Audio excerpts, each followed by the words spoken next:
ನೆಟ್ಫ್ಲಿಕ್ಸ್ನಲ್ಲಿ recent ಆಗಿ release ಆಗಿರುವಂತಹ curry and cyanide documentary ಸ್ಟೋರಿಯನ್ನ ಅಂಡ್ ಈ ಡಾಕ್ಯುಮೆಂಟರಿಯ ಸ್ಟೋರಿ ಕೇರಳದಲ್ಲಿ ನಡೆದಂತಹ ಸತ್ಯ ಘಟನೆಯ ಆಧಾರಿತವಾದದ್ದು. ಹಾಗಾಗಿ ಈ ಕಥೆಯಲ್ಲಿ ಏನೇನು ಘಟನೆಗಳು ನಡೆದು ಯಾರ್ಯಾರು ಸತ್ತು ಹೋದ್ರು ಮತ್ತು ಯಾಕಾಗಿ ಸತ್ತು ಹೋದ್ರು ಅನ್ನೋದೆಲ್ಲವನ್ನು ಕೂಡ ಡೀಟೇಲ್ ಆಗಿ ತಿಳಿದುಕೊಳ್ಳೋಣ. ಇನ್ನು ಸ್ಟೋರಿಯ ವಿಷಯಕ್ಕೆ ಬರೋದಾದ್ರೆ ಇದು ಕೇರಳದ ಇಡುಕ್ಕಿ ಪ್ರಾಂತ್ಯದಿಂದ ಶುರುವಾಗುತ್ತೆ. 6 ಜನರನ್ನ ಹತ್ಯೆ ಮಾಡಿದಂತ ಕೇಸ್ನಲ್ಲಿ ಸಮಾಜದಲ್ಲಿ ತುಂಬಾ ಗೌರವದಿಂದ ಬದುಕ್ತಾ ಇದ್ದಂತಹ ಜಾಲಿ ಜೋಸೆಫ್ ಅನ್ನುವ ಮಹಿಳೆಯನ್ನ ಪೊಲೀಸರು ಅರೆಸ್ಟ್ ಮಾಡುವುದರೊಂದಿಗೆ ಈ ಸ್ಟೋರಿ ಶುರುವಾಗುತ್ತೆ. ಇನ್ನು ಊರಲ್ಲಿದ್ದಂತ ಜನರ್ಯಾರು ಕೂಡ ಈ ಜಾಲಿ ಜೋಸೆಫ್ ಅನ್ನುವಂತ ಮಹಿಳೆ ಈ ಕೊಲೆಗಳನ್ನ ಮಾಡಿದಾಳೆ ಅಂದ್ರೆ ಯಾರು ಕೂಡ ನಂಬೋದೇ ಇಲ್ಲ. ಯಾಕಂದ್ರೆ ಆಕೆ ತನ್ನ ಸುತ್ತಮುತ್ತಲಿನ ಸಮಾಜದಲ್ಲಿ ಒಂದೊಳ್ಳೆ ಹೆಸರು ಗೌರವ ಸಂಪಾದಿಸಿದಂತಹ ವ್ಯಕ್ತಿ. ಸೀನ್ ಕಟ್ ಮಾಡಿದ್ರೆ ಈ ಅಸಲಿ ಸ್ಟೋರಿ ಶುರುವಾಗೋದು 1996ರಲ್ಲಿ. ಅದಕ್ಕೂ ಮುಂಚೆ ನಾವು ಥಾಮಸ್ ಫ್ಯಾಮಿಲಿಯ ಬಗ್ಗೆ ತಿಳ್ಕೊಳ್ಳೋದಾದ್ರೆ ಟಾಮ್ ಥಾಮಸ್ ಮತ್ತು ಅಣ್ಣಮ್ಮ ಥಾಮಸ್ ಗಂಡ ಹೆಂಡತಿ ಮತ್ತು ಅವರಿಗೆ 3 ಮಕ್ಕಳಿರ್ತಾರೆ. ಅವರಲ್ಲಿ ದೊಡ್ಡವನು ರಾಯ್ ಥಾಮಸ್, ಎರಡನೇವನು ರೇಜೆ ಥಾಮಸ್ ಮತ್ತು ಮೂರನೇವಳಾಗಿ ಮಗಳು ರೆಂಜಿ ಥಾಮಸ್. ಇನ್ನು ಟಾಮ್ ಥಾಮಸ್ ಒಂದು ಕಾಲದಲ್ಲಿ ಎಜುಕೇಶನ್ ಡಿಪಾರ್ಟ್ಮೆಂಟ್ ನಲ್ಲಿ ಕೆಲಸ ಮಾಡಿರ್ತಾರೆ. ಇನ್ನು ಆತನ ಹೆಂಡತಿ ಅಣ್ಣಮ್ಮ ಥಾಮಸ್ ತನ್ನ ಮನೆಗೆ ಹತ್ತಿರದಲ್ಲೇ ಇರುವಂತಹ ಸ್ಕೂಲ್ನಲ್ಲಿ ಟೀಚರ್ ಆಗಿ ಕೆಲಸ ಮಾಡಿರ್ತಾರೆ. ಇನ್ನು ಥಾಮಸ್ ಫ್ಯಾಮಿಲಿಯವರು ಎಜುಕೇಶನ್ಗೆ ತುಂಬಾ ಇಂಪಾರ್ಟೆನ್ಸ್ ಅನ್ನ ಕೊಡ್ತಾ ಇರ್ತಾರೆ. ಹಾಗಾಗಿನೇ ಅವರ 3 ಮಕ್ಕಳು ಕೂಡ ಒಳ್ಳೆ ಎಜುಕೇಶನ್ ಮಾಡಿರ್ತಾರೆ. ಇನ್ನು ಥಾಮಸ್ ಫ್ಯಾಮಿಲಿ ಅಂದ್ರೆ ಸಮಾಜದಲ್ಲಿ ಒಂದೊಳ್ಳೆ ಗೌರವ ಇರುತ್ತೆ, ಮರ್ಯಾದೆ ಇರುತ್ತೆ. ಇನ್ನು ಜೋಸೆಫ್ ಫ್ಯಾಮಿಲಿಯ ಬಗ್ಗೆ ತಿಳ್ಕೊಳ್ಳೋದಾದ್ರೆ ಜೋಸೆಫ್ ಮತ್ತು ತೆರೇಸಿಯಮ್ಮ ಗಂಡ ಹೆಂಡತಿ. ಅವರದೊಂದು ರೈತರ ಫ್ಯಾಮಿಲಿ. ದಿನವೂ ಕಷ್ಟಪಡದೆ ಹೋದ್ರೆ ಹೊಟ್ಟೆ ತುಂಬೋದಿಲ್ಲ ಅನ್ನುವಂತ ಪರಿಸ್ಥಿತಿ. ಇನ್ನು ಅವರಿಬ್ಬರಿಗೆ ಒಬ್ಬ ಮಗಳಿರ್ತಾಳೆ, ಆಕೆ ಹೆಸರು ಜಾಲಿ ಜೋಸೆಫ್. ಇನ್ನು ಈ ಜಾಲಿ ಜೋಸೆಫ್ಗೆ ಊಟಕ್ಕಾಗಿ ಪ್ರತಿದಿನವೂ ಕೂಡ ಕಷ್ಟಪಡೋದು ಅಂದ್ರೆ ಇಷ್ಟವಿರೋದಿಲ್ಲ. ಆಕೆಗೆ ಏನಿದ್ರು ವಿಲಾಸವಂತವಾದಂತ ಜೀವನ ಶೈಲಿ ತುಂಬಾ ಇಷ್ಟವಾಗ್ತಾ ಇರುತ್ತೆ. ಇನ್ನು ಅವಳಿಗಿರುವಂತಹ ಆ ಆಸೆನೆ ಸಮಾಜದಲ್ಲಿ ಉನ್ನತವಾಗಿರುವಂತಹ ಥಾಮಸ್ ಫ್ಯಾಮಿಲಿಯ ರಾಯ್ನನ್ನ ಲವ್ ಮಾಡುವಂತೆ ಪ್ರೇರೇಪಿಸುತ್ತೆ. ರಾಯ್ನನ್ನ ಮದುವೆ ಆದ್ರೆ ತಾನು ಕೋರ್ಕೊಳ್ತಾ ಇರುವಂತ ಲೈಫ್ ಆರಾಮಾಗಿ ಸಿಗುತ್ತೆ ಅಂತ ಆಗ್ಲೇ ಲೆಕ್ಕ ಹಾಕಿರ್ತಾಳೆ. ಅಸಲು ಜಾಲಿ ಜೋಸೆಫ್ಗೆ ಮತ್ತು ರಾಯ್ಗೆ ಹೇಗ್ ಪರಿಚಯವಾಯಿತು ಅನ್ನೋದನ್ನ ನೋಡೋದಾದ್ರೆ ಥಾಮಸ್ ಫ್ಯಾಮಿಲಿಗೆ ಅಂಕಲ್ ಮ್ಯಾಥ್ಯೂ ಅನ್ನುವಂತಹ ಸಂಬಂಧಿಯೊಬ್ಬರು ಇರ್ತಾರೆ. ಆ ಮ್ಯಾಥ್ಯೂಗೆ ಜಾಲಿಯ ಫಾದರ್ ಜೋಸೆಫ್ ತಮ್ಮ. ಇನ್ನು ಮ್ಯಾಥ್ಯೂ ತನ್ನ ಹೊಸ ಮನೆಯ ಗೃಹ ಪ್ರವೇಶವನ್ನು ಮಾಡ್ತಾ ಇರಬೇಕಾದ್ರೆ ಜೋಸೆಫ್ ಫ್ಯಾಮಿಲಿ ಮತ್ತು ಥಾಮಸ್ ಫ್ಯಾಮಿಲಿ ಆ ಫಂಕ್ಷನ್ಗೆ ಬಂದಿರ್ತಾರೆ. ಆ ಟೈಮಲ್ಲಿ ರಾಯ್ಗೆ ಮತ್ತು ಜಾಲಿಗೆ ಫಸ್ಟ್ ಟೈಮ್ ಪರಿಚಯವಾಗುತ್ತೆ. ಇನ್ನು 1996 ಅನ್ನೋದಾದ್ರೆ ಆ ಟೈಮಲ್ಲಿ ಫೋನ್ಗಳು ಅಷ್ಟಾಗಿ ಅವೈಲೇಬಲ್ ಇರಲಿಲ್ಲ. ಹಾಗಾಗಿ ಜಾಲಿ ಮತ್ತು ರಾಯ್ ಇಬ್ಬರು ಕೂಡ ಪತ್ರಗಳ ಮೂಲಕ ಪ್ರೇಮ ವ್ಯವಹಾರವನ್ನು ಶುರು ಮಾಡ್ತಾರೆ. ಇನ್ನು ರಾಯ್ ತನ್ನ ಪ್ರೀತಿಯ ವಿಷಯವನ್ನ ತನ್ನ ತಂಗಿ ರೆಂಜಿ ಮತ್ತು ತಮ್ಮನ ಹತ್ರ ಹೇಳ್ಕೊಳ್ತಾನೆ. ಅದಾದ ಕೆಲವೇ ದಿನಗಳಲ್ಲಿ ಈ ವಿಷಯ ಅವರ ಫಾದರ್ ಟಾಮ್ ಥಾಮಸ್ಗೆ ಮತ್ತು ಮದರ್ ಅಣ್ಣಮ್ಮ ಥಾಮಸ್ಗೆ ಗೊತ್ತಾಗುತ್ತೆ. ಇನ್ನು ಈ ಜಾಲಿ ಅನ್ನುವಂತ ಹುಡುಗಿ ತಮ್ಮ ಸಂಬಂಧದ ಹುಡುಗಿಯಾಗಿದ್ದರಿಂದ ಟಾಮ್ ಥಾಮಸ್ಗೆ ಆ ಮದುವೆ ಇಷ್ಟವಿರೋದಿಲ್ಲ.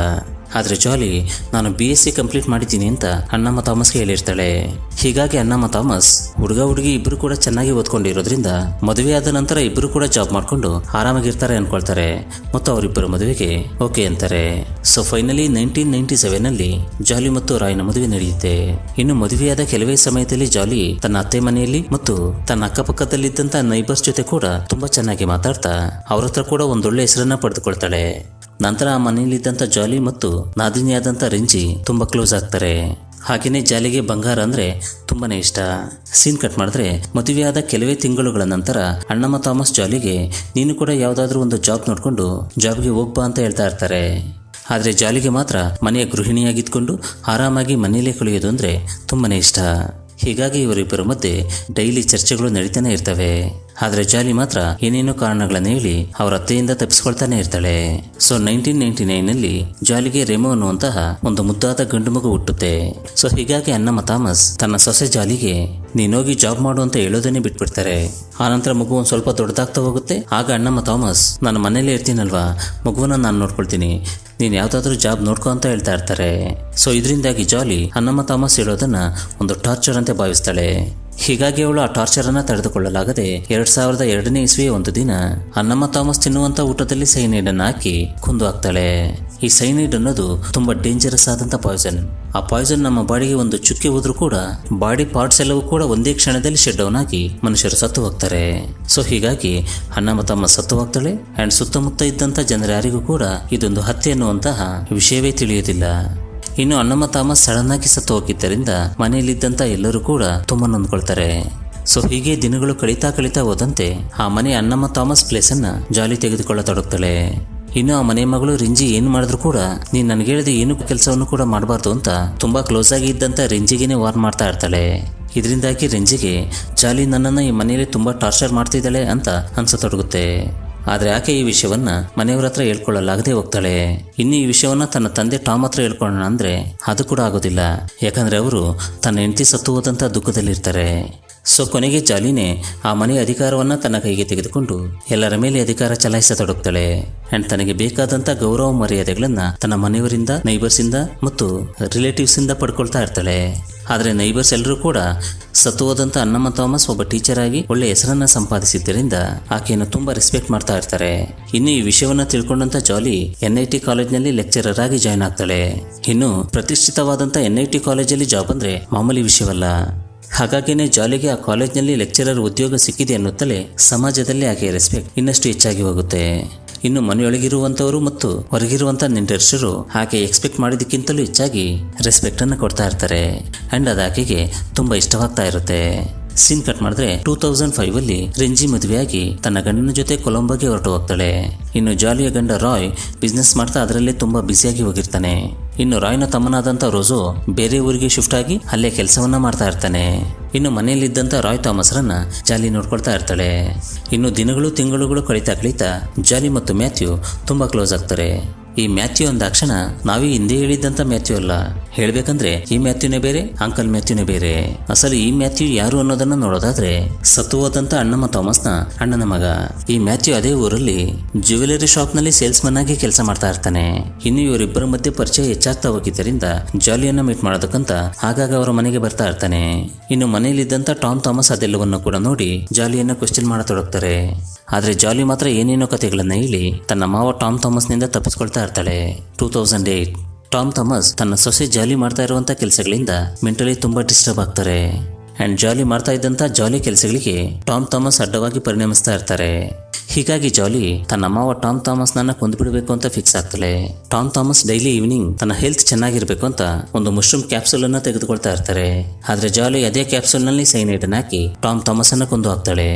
ಆನಂತರ ಜಾಲಿ ಎಲ್ರಿಗೂ ಕೂಡ ಅವರು ಹಾರ್ಟ್ ಅಟ್ಯಾಕ್ ನಿಂದ ಸತ್ತೋಗ್ಬಿಟ್ರು ಅಂತ ಹೇಳ್ತಾ ಬರ್ತಾಳೆ. ಇನ್ನು ಎಲ್ಲರೂ ಕೂಡ ಜಾಲಿ ಹೇಳಿದಂತ ಮಾತುಗಳನ್ನ ಕೇಳಿ ಟಾಯ್ ಥಾಮಸ್ನ ಬಾಡಿಯನ್ನ ಪೋಸ್ಟ್ ಮಾರ್ಟಮ್ ಕೂಡ ಮಾಡಿಸೋದಿಲ್ಲ. ಇನ್ನು ಟಾಮ್ ಥಾಮಸ್ನ ಅಂತ್ಯಕ್ರಿಯೆ ಮಾಡ್ತಾ ಇರುವಂತ ದಿನವೂ ಕೂಡ ಈ ಜಾಲಿ ಮತ್ತು ಆ ಜ್ಯುವೆಲರಿ ಶಾಪ್ನ ಮ್ಯಾಥ್ಯೂ ಇಬ್ಬರು ಕೂಡ ಪಕ್ಕಪಕ್ಕದಲ್ಲಿ ನಿಂತ್ಕೊಂಡು ಮಾತಾಡಿಕೊಳ್ತಾ ಇರ್ತಾರೆ. ಇನ್ನು ಫಸ್ಟ್ ಮರ್ಡರ್ಗೆ ಮತ್ತು ಸೆಕೆಂಡ್ ಮರ್ಡರ್ಗೆ 6 ತಿಂಗಳುಗಳ ಗ್ಯಾಪ್ ಇದ್ದಿದ್ದರಿಂದ ಎಲ್ಲರೂ ಕೂಡ ಇವು ನ್ಯಾಚುರಲ್ ಡೆತ್ ಅಂತಲೇ ಭಾವಿಸ್ತಾರೆ. ಹೀಗಾಗಿ ಜಾಲಿ ಮೇಲೆ ಯಾರಿಗೂ ಕೂಡ ಒಂದು ಸಣ್ಣ ಡೌಟ್ ಕೂಡ ಬರೋದಿಲ್ಲ. ಇನ್ನು ಅನ್ನಮ್ಮ ಥಾಮಸ್ ಸತ್ತು ಹೋದ ನಂತರ ಆ ಮನೆ ಮಕ್ಕಳಾದಂಥ ರೋಜೋ ಮತ್ತು ಹೆಣ್ಣುಮಗಳಾದಂಥ ರೆಂಜಿಗೆ ಆ ಮನೆಯಲ್ಲಿ ಸ್ವಾತಂತ್ರ್ಯವೇ ಇಲ್ಲದಾಗಿ ಹೋಗಿರುತ್ತೆ. ಇನ್ನೀಗ ಅವರ ತಂದೆಯಾದಂಥ ಟಾಮ್ ಥಾಮಸ್ ಸತ್ತು ಹೋದ ನಂತರ ಆ ಮನೆಯಲ್ಲಿ ಅವರ ಸ್ವಾತಂತ್ರ್ಯ 0 ಆಗಿ ಹೋಗುತ್ತೆ. ಇನ್ನು ಮನೆಯಲ್ಲಿ ಇಬ್ಬರು ಸತ್ತು ಹೋಗಿ ಎಲ್ಲರೂ ಕೂಡ ನೋವಲ್ಲಿ ಇರಬೇಕಾದ್ರೇನೆ ಜಾಲಿಗೆ ಇನ್ನೊಬ್ಬ ಮಗು ಹುಟ್ಟುತ್ತೆ. ಆ ಮಗುವಿನ ಹೆಸರು ರೆನಾಲ್ಡ್. ಇನ್ನು ಆ ಮಗು ಹುಟ್ಟಿದ ನಂತರ ಆ ಮನೆಯಲ್ಲಿ ಎಲ್ಲಿ ನೋಡಿದ್ರೂ ಕೂಡ ಸಂತೋಷನೇ. ಇನ್ನು ದಿನಗಳು ಕಳೀತಾ ಹೋದಂತೆ ಮನೆಯಲ್ಲೇ ಇರುವಂತ ಮನುಷ್ಯರ ನಡುವೆ ಡಿಸ್ಟೆನ್ಸ್ ಬೆಳೀತಾ ಹೋಗುತ್ತೆ. ಇನ್ನು ಜಾಲಿ ಹಸ್ಬೆಂಡ್ ರಾಯ್ ನಡೆಸ್ತಾ ಇದ್ದಂಥ ಬಿಸ್ನೆಸ್ ಕೂಡ ತುಂಬಾ ಡಲ್ ಆಗಿ ಹೋಗುತ್ತೆ. ಇನ್ನೊಂದು ಕಡೆ ಜಾಲಿ ಮಾತ್ರ ಮನೆಯಲ್ಲಿರುವಂಥವ್ರ ಬಗ್ಗೆ ತಲೆ ಕೆಡಿಸ್ಕೊಳ್ಳೋದನ್ನೇ ಬಿಟ್ಬಿಟ್ಟಿರ್ತಾಳೆ. ಆನಂತರ ಒಂದಿನ ರಾಯ್ಗೆ ತನ್ನ ಹೆಂಡತಿ ಜಾಲಿಗೆ ಮತ್ತು ಆ ಮ್ಯಾಥ್ಯೂ ನಡುವೆ ಸಂಬಂಧ ಇದೆ ಅನ್ನೋದು ಗೊತ್ತಾಗುತ್ತೆ. ಹೀಗಾಗಿ ಆತ ತನ್ನ ಹೆಂಡತಿಯನ್ನ ಪದೇ ಆ ವಿಷಯದ ಬಗ್ಗೆ ಕೇಳ್ತಾ ಇರ್ತಾನೆ. ಆದ್ರೆ ಅದು ಜಾಲಿಗೆ ಇಷ್ಟವಾಗೋದಿಲ್ಲ. ಹೀಗಾಗಿ ಅವಳು ತನ್ನ ಗಂಡನನ್ನೇ ಕೊಂದ್ಬಿಡ್ಬೇಕು ಅಂತ ಫಿಕ್ಸ್ ಆಗಿ ಆತ ತಿನ್ನುವಂತ ಊಟದಲ್ಲಿ ಸೈನೈಡ್ ಅನ್ನ ಮಿಕ್ಸ್ ಮಾಡ್ತಾಳೆ. ಇನ್ನು ರಾಯ್ ಊಟವನ್ನ ಮಾಡುತ್ತಲೇ ಕುಸಿದು ನೆಲಕ್ಕೆ ಬೀಳ್ತಾನೆ.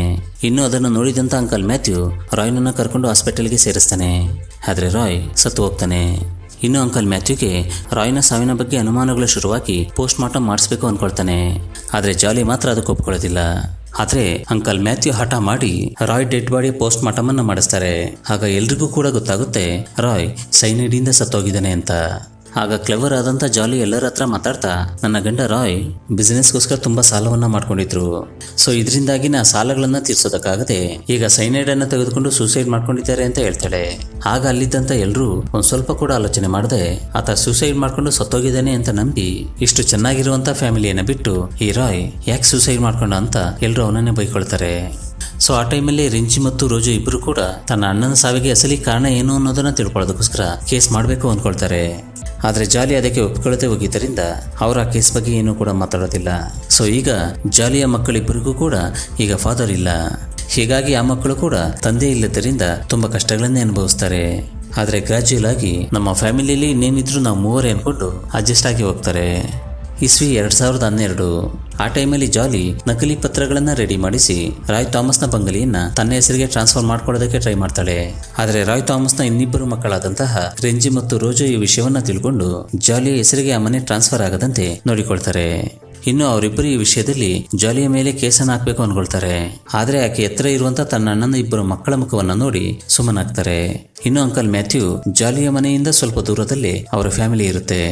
ಹೀಗಾಗಿ ಅಂಕಲ್ ಮ್ಯಾಥ್ಯೂ ಆಗಾಗ ಅವರ ಮನೆಗೆ ಬಂದು ಹೋಗ್ತಾ ಇರ್ತಾನೆ.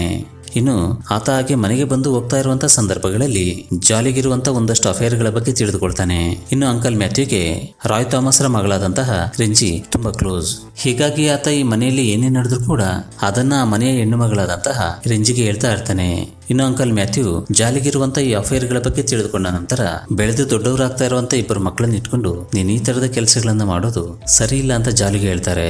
ಇನ್ನು ಜಾಲಿ ಮಾಡ್ತಾ ಇದ್ದಂತ ಜಾಲಿ ಕೆಲಸಗಳಿಗೆ ಈ ಅಂಕಲ್ ಮ್ಯಾಥ್ಯೂ ಅಡ್ಡಗೋಡೆಯಾಗ ತೊಡಗ್ತಾನೆ.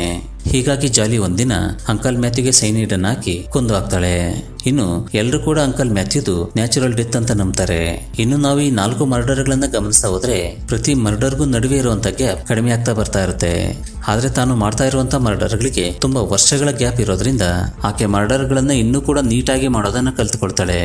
ಅದು ಹೇಗೆ ಅಂತ ನೋಡೋದಾದ್ರೆ ಒಬ್ಬ ವ್ಯಕ್ತಿಗೆ ಎಷ್ಟು ಪಾಯ್ಸನ್ ಅನ್ನು ಕೊಟ್ಟರೆ ಆತ ಸತ್ತು ಹೋಗ್ತಾನೆ, ಹಾಗೇನೆ ನಾವು ಪಾಯ್ಸನ್ ಅನ್ನ ಯಾವ ರೀತಿಯಲ್ಲಿ ಕೊಟ್ರೆ ನಾವು ಸಿಕ್ಕಾಕೊಳ್ಳೋದಿಲ್ಲ ಅನ್ನೋದನ್ನ ತುಂಬಾ ಪರ್ಫೆಕ್ಟ್ ಆಗಿ ಕಲ್ತುಕೊಳ್ತಾಳೆ. ಇನ್ನು ಜಾಲಿ ಆಂಟಿಗೆ ತುಂಬಾ ವರ್ಷಗಳಿಂದ ಶಾಜು ಅನ್ನುವ ಆತನ ಮೇಲೆ ಕ್ರಶ್ ಇರುತ್ತೆ. ಅಂಡ್ ಬರ್ತಾ ಬರ್ತಾ ಅದು ವ್ಯಾಮೋಹವಾಗಿ ಬದಲಾಗಿರುತ್ತೆ. ಹೀಗಾಗಿ ಯಾಕೆ ಶಾಜು ಅಂತವನೇನಾದ್ರೂ ನನ್ನ ಗಂಡನಾಗಿದ್ರೆ ನನ್ನ ಲೈಫ್ ಇನ್ನೂ ಸಂತೋಷವಾಗಿರ್ತಾ ಇತ್ತು ಅಂದ್ಕೊಳ್ತಾ ಇರ್ತಾಳೆ. ಇನ್ನು ಈ ಶಾಜು ಯಾರು ಅಂತ ನೋಡೋದಾದ್ರೆ ಆತ ರಾಯ್ನ ದೊಡ್ಡಪ್ಪನ ಮಗ, ಅಂದ್ರೆ ಟಾಮ್ ಥಾಮಸ್ನ ಅಣ್ಣನ ಮಗ. ಇನ್ನು ಶಾಜುಗೆ ಈಗಾಗಲೇ ಮದುವೆಯಾಗಿದೆ. ಆತನಿಗೆ ಒಬ್ಬ ಮಗ ಮತ್ತು ಮಗಳು ಇದ್ದಾರೆ.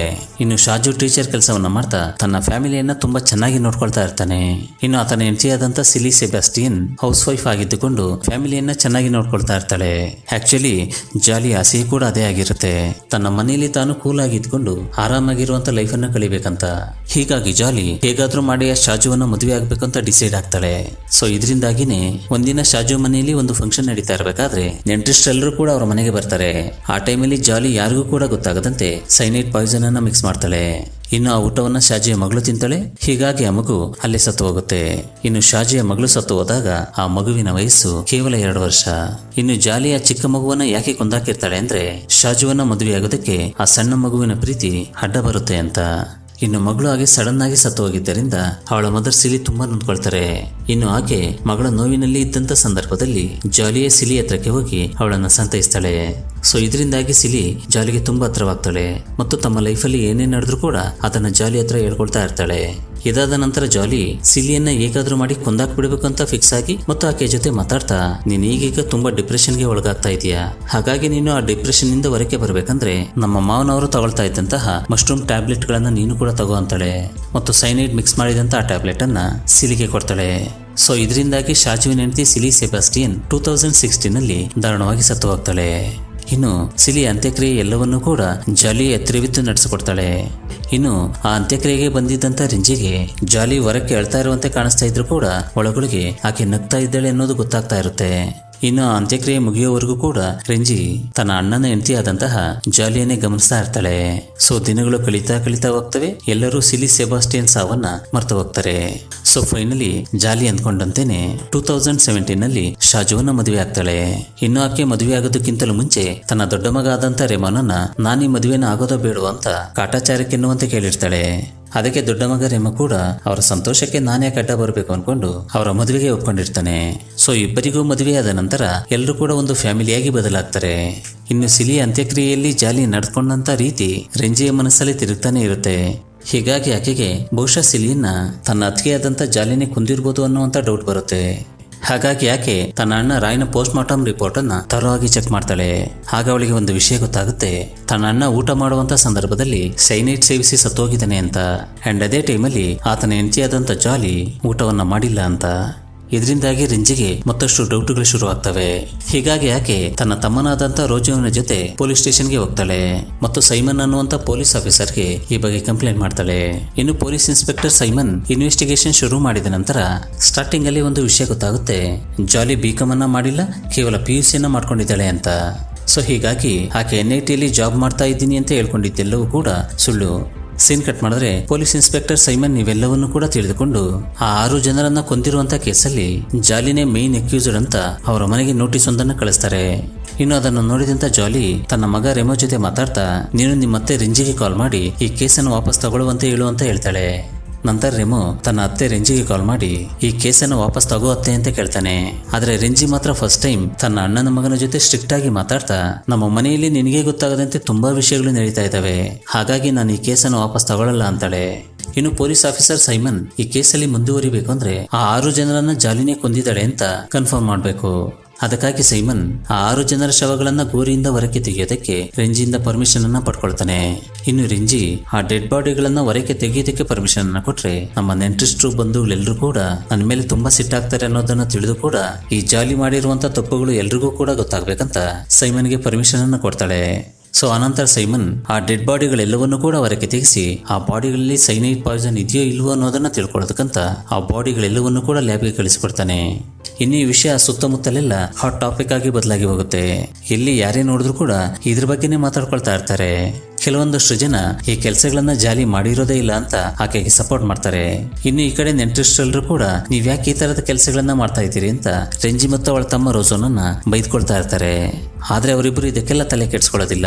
ಇನ್ನು ಡೆಡ್ ಬಾಡಿಗಳನ್ನ ಹೊರಕ್ಕೆ ತೆಗೆದಿದ್ದಾರೆ ಅನ್ನೋದು ಗೊತ್ತಾಗುತ್ತಲೇ ಜಾಲಿ ತುಂಬಾ ಭಯ ಪಡ್ತಾಳೆ. ಇನ್ನು ಅದನ್ನು ನೋಡಿದಂತ ಆಕೆಯ ಮಗ ರೆಮೋ, ಮಾಮ್ ನೀನ್ ಯಾಕೆ ಅಷ್ಟು ಭಯ ಪಡ್ತಾ ಇದೀಯಾ, ಒಂದು ವೇಳೆ ನೀನೇ ಇದೆಲ್ಲವನ್ನು ಕೂಡ ಮಾಡಿದೀಯಾ ಅಂತ ಕೇಳ್ತಾನೆ. ಸೊ ಅದಕ್ಕೆ ಜಾಲಿ ಹೌದು ನಾನೇ ಇದೆಲ್ಲವನ್ನು ಕೂಡ ಮಾಡ್ದೆ ಅಂತ ತನ್ನ ಮಗನ ಹತ್ರ ನಿಜವನ್ನೇ ಹೇಳ್ಕೊಳ್ತಾಳೆ. ಆನಂತರ ಅವನು ತನ್ನ ಅತ್ತೆ ರೆಂಜಿಗೆ ಕಾಲ್ ಮಾಡಿ ಈ ತರದ ಮದರ್ ನನಗೆ ಬೇಕಾಗಿಲ್ಲ, ಹಾಗಾಗಿ ಪೊಲೀಸರನ್ನ ಕರೆಸು ಅಂತ ಹೇಳ್ತಾನೆ. ಇನ್ನು ಮಾರನೇ ದಿನ ಬೆಳಿಗ್ಗೆನೆ ಪೊಲೀಸರು ಜಾಲಿಯನ್ನ ಅರೆಸ್ಟ್ ಮಾಡ್ತಾರೆ. ಸೊ ಇದೇ ನಾವು ಸ್ಟಾರ್ಟಿಂಗ್ ಅಲ್ಲಿ ನೋಡಿದಂತ ದೃಶ್ಯ. ಇನ್ನು ಜಾಲಿ ಅರೆಸ್ಟ್ ಆದ ನಂತರ ಫಸ್ಟ್ ಏನು ಕೂಡ ಮಾತಾಡೋದಿಲ್ಲ, ಆದ್ರೆ ನಂತರ ಮಾತಾಡ್ತಾ ನಾನೇ ಇದೆಲ್ಲವನ್ನು ಕೂಡ ಮಾಡ್ದೆ ಅಂತ ಒಪ್ಕೊಳ್ತಾಳೆ. ಇನ್ನು ಪೊಲೀಸರಿಗೆ ಜಾಲಿಯ ಮನೆಯಲ್ಲಿ ಸೈನೈಡ್ ಇದ್ದಂತ ಒಂದು ಬಾಟಲ್ ಸಿಗುತ್ತೆ. ಇದರಿಂದಾಗಿ ಕೇಸ್ ಮತ್ತಷ್ಟು ಸ್ಟ್ರಾಂಗ್ ಆಗುತ್ತೆ. ಇನ್ನು ಹೇಳ್ಬೇಕಂದ್ರೆ ಈ ಸೈನೈಡ್ ಪಾಯ್ಸನ್ ಯಾರಿಗೂ ಕೂಡ ಅಷ್ಟು ಸುಲಭವಾಗಿ ಸಿಗೋದಿಲ್ಲ. ಒಂದ್ ವೇಳೆ ಯಾರಾದ್ರೂ ಸೈನೈಡ್ ಪಾಯ್ಸನ್ ಅನ್ನ ಪರ್ಚೇಸ್ ಮಾಡ್ಬೇಕಂದ್ರೆ ಅವ್ರ ಹತ್ರ ಲೈಸೆನ್ಸ್ ಇರಬೇಕು. ಹಾಗೇನೆ ಈ ತರದ ಪಾಯ್ಸನ್ ಸಾಮಾನ್ಯವಾಗಿ ಬಂಗಾರವನ್ನ ಕರಗಿಸುವವರ ಹತ್ರ ಇರುತ್ತೆ. ಸೀನ್ ಕಟ್ ಮಾಡಿದ್ರೆ ಒಂದು ಕಾಲದಲ್ಲಿ ಜಾಲಿಯ ಗೆಳೆಯನಾಗಿದ್ದಂತಹ ಮ್ಯಾಥ್ಯೂವನ್ನ ಅರೆಸ್ಟ್ ಮಾಡಿದಂತ ಪೊಲೀಸರು ಇನ್ವೆಸ್ಟಿಗೇಷನ್ ಮಾಡ್ತಾರೆ. ಆಗ ಆತ ಪೊಲೀಸರ ಹತ್ರ ಮಾತಾಡ್ತಾ ನಾನು ನಮ್ಮ ಮನೆ ಹತ್ರ ಇರುವಂತ 1-2 ನಾಯಿಗಳನ್ನ ಕೊಲ್ಲೋದಕ್ಕೆ ಸೈನೈಡ್ ಪಾಯ್ಸನ್ ಬೇಕು ಅಂತ ಕೇಳಿದ್ರು, ಹಾಗಾಗಿನೇ ಒಂದಷ್ಟು ಸೈನೈಡ್ ಅನ್ನ ನಾನು ಆಕೆಗೆ ಕೊಟ್ಟಿದ್ದೆ, ಅದ್ ಬಿಟ್ರೆ ಆ ಮರ್ಡರ್ಗಳಿಗೆ ನನಗೆ ಯಾವುದೇ ಸಂಬಂಧವಿಲ್ಲ ಅಂತ ಹೇಳ್ತಾನೆ. ಆದ್ರೆ ಪೊಲೀಸರು ಮಾತ್ರ ಜಾಲಿ ಮತ್ತು ಮ್ಯಾಥ್ಯೂ ಇಬ್ಬರು ಸೇರಿನೇ ಈ ಎಲ್ಲಾ ಕೊಲೆಗಳನ್ನ ಮಾಡಿದ್ದಾರೆ ಅನ್ಕೊಂಡು ಮ್ಯಾಥ್ಯೂವನ್ನ ಅರೆಸ್ಟ್ ಮಾಡ್ತಾರೆ. ಇನ್ನು ಜಾಲಿ ಅರೆಸ್ಟ್ ಆದ ನಂತರವೂ ಕೂಡ ಆಕೆಯ ಮಗನಾದಂತ ರೆಮೋ ಒಂಚೂರು ಕೂಡ ನೊಂದ್ಕೊಳ್ಳದೆ ತನ್ನ ತಮ್ಮನಿಗೋಸ್ಕರ ನಾನು ಜೊತೆಯಾಗಿರ್ಬೇಕಂತ ಧೈರ್ಯವಾಗಿರ್ತಾನೆ. ಇನ್ನು ರೆಂಜಿ ಜಾಲಿಯ ಇಬ್ಬರು ಮಕ್ಕಳನ್ನು ಕೂಡ ತನ್ನ ಮನೆಗೆ ಕರ್ಕೊಂಡೋಗಿ ಅವರ ಸ್ವಂತ ಮಕ್ಕಳಂತೆಯೇ ಜಾಲಿಯ ಮಕ್ಕಳನ್ನು ಕೂಡ ತುಂಬಾ ಸಮಾನವಾಗಿ ನೋಡ್ತಾ ಸಾಕಿ ಬೆಳೆಸ್ತಾಳೆ. ಇನ್ನು ರೆಮೋ ತನ್ನ ಮದರ್ ಜೊತೆ ಇರುವುದಕ್ಕಿಂತಲೂ ತನ್ನ ಅತ್ತೆ ಮನೆಯಲ್ಲೇ ತುಂಬಾ ಸಂತೋಷವಾಗಿರ್ತಾನೆ. ಇನ್ನು ಜಾಲಿ ಇದೆಲ್ಲವನ್ನು ಕೂಡ ಯಾಕೆ ಮಾಡಿದ್ಲು ಅನ್ನೋದನ್ನ ತಿಳ್ಕೊಳ್ಳೋದಕ್ಕಂತ ರೆಂಜಿ ಜೈಲಿಗೆ ಹೋಗಿ ಆಕೆಯನ್ನ ಮೀಟ್ ಮಾಡ್ತಾಳೆ. ಅದಕ್ಕೆ ಜಾಲಿ ಹೇಳ್ತಾಳೆ ಅದೆಲ್ಲವೂ ಕೂಡ ಆಗ ನಡೆದೋಯ್ತು ಅಷ್ಟೇ, ನನಗೆಲ್ಲವನ್ನೂ ಕೂಡ ಈ ತರ ಸೈಲೆಂಟ್ ಆಗಿ ಮಾಡೋದಿಷ್ಟ ಅಂತಾಳೆ. ಇನ್ನು ಪೊಲೀಸರು ಲ್ಯಾಬ್ಗೆ ಕಳಿಸಿದಂತ ಬಾಡಿಗಳಲ್ಲಿ ಕೇವಲ ಸಿಲಿ ಸೆಬಾಸ್ಟಿಯನ್ ಬಾಡಿಯಲ್ಲಿ ಮಾತ್ರ ಆ ಸೈನೈಡ್ ವಿಷಯ ಸಿಗುತ್ತೆ. ಇನ್ನು ಉಳಿದಂತ ಡೆಡ್ ಬಾಡಿಗಳಲ್ಲಿ ಅದಾಗ್ಲೇ ಆವಿಯಾಗಿ ಹೋಗಿರುತ್ತೆ.